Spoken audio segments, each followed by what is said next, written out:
In this episode of The Christian Philosopher, we'll talk about why the truths of faith are not opposed to reason, according to St. Thomas Aquinas.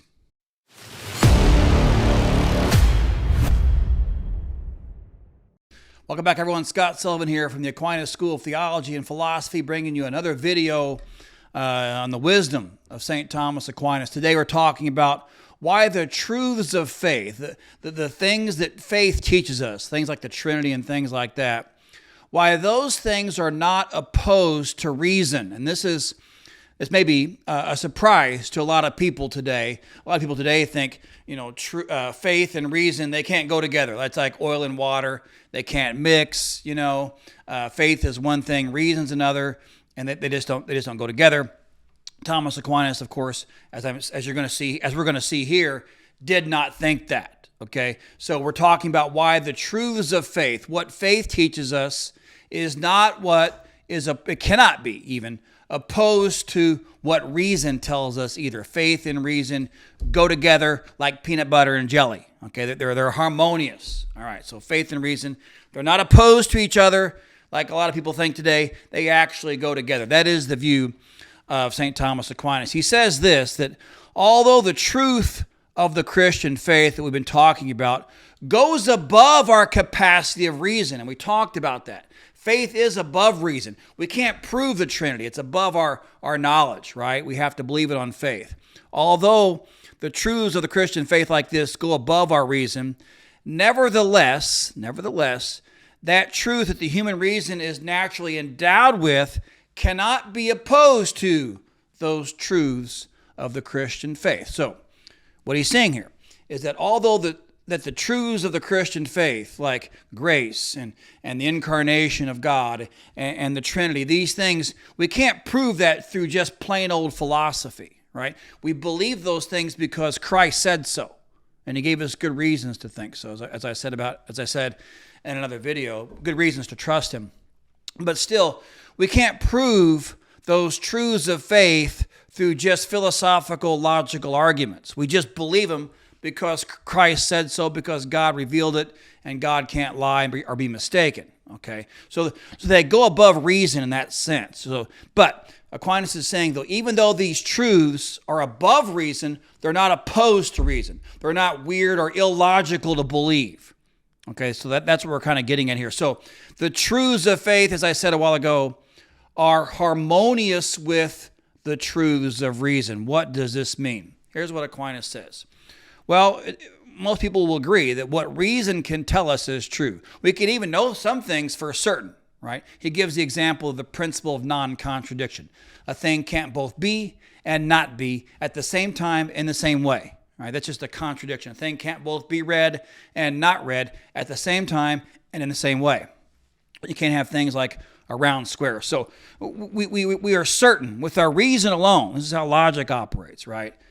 We are certain about the principle of non-contradiction. We know this with certainty, okay? So and there are other examples, but that's a good one. So the truths of reason we know for sure are true, okay?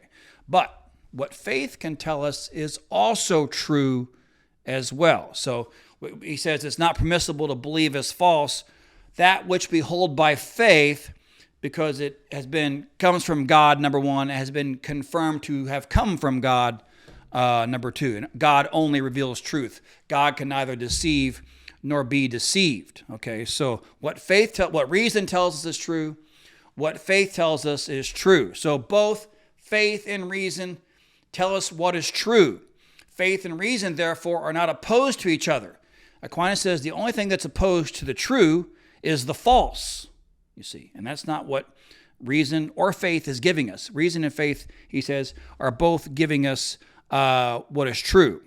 So, like I said, the truths of faith, things like the Trinity, even though they can't be proven by reason positively, we can use reason to defend them. And I talked about that in another video. But Aquinas says the reason why it's so harmonious is because God's the source of both. God is the source of both kinds of truth. God gives us an intellect. He gives us a sense in which we have this power to know the first principles of reason and the ability to do logic. God gives us, he's the source of that.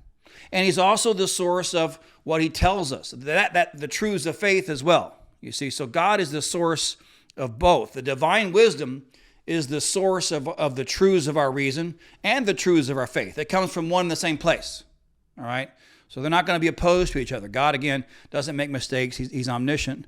He doesn't make any mistakes, and he can't lie. So Aquinas says, that which we hold by faith as divinely revealed, therefore, cannot be contrary with our natural knowledge of certain principles. Now, that doesn't mean people can't just make up arguments against the faith, okay? And we'll talk about that. But what it means is those arguments will never be conclusive. They'll always be kind of iffy.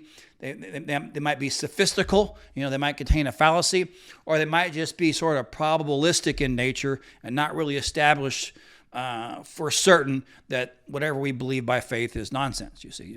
And we can use reason to kind of defensively show that those arguments don't show that the faith is unreasonable, even though we can't use reason to positively prove those things we know by faith, if you follow me from I talked about this in other videos. So the idea here, guys, is that God gives us the power to reason, and God gives us the truths of the faith to believe. It comes from the same source, and therefore their faith and reason, they're not opposed to each other. They are harmonious. He gives us a quote from St. Augustine, who also confirms this. This is from St. Augustine's on the literal interpretation of Genesis. St. Augustine says, that which truth will reveal cannot in any way be opposed to the sacred books of the Old and New Testament.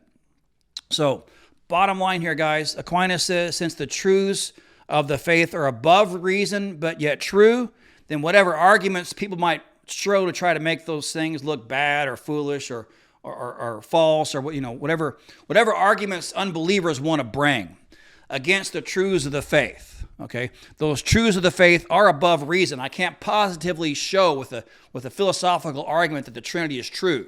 Okay, and some people are going to come along and try to show that the Trinity is nonsense or contradictory, but because those things that are above faith are true, these arguments against them will never be conclusive. They might be, like I said, sophistical, fallacious, or just merely probabilistic in nature. And we can use reason to show that. So we can use reason to kind of defend what we know by faith, even if we can't use reason to positively establish what we know by faith. So these conclusions against the faith, Aquinas says, they don't have the force of a demonstration.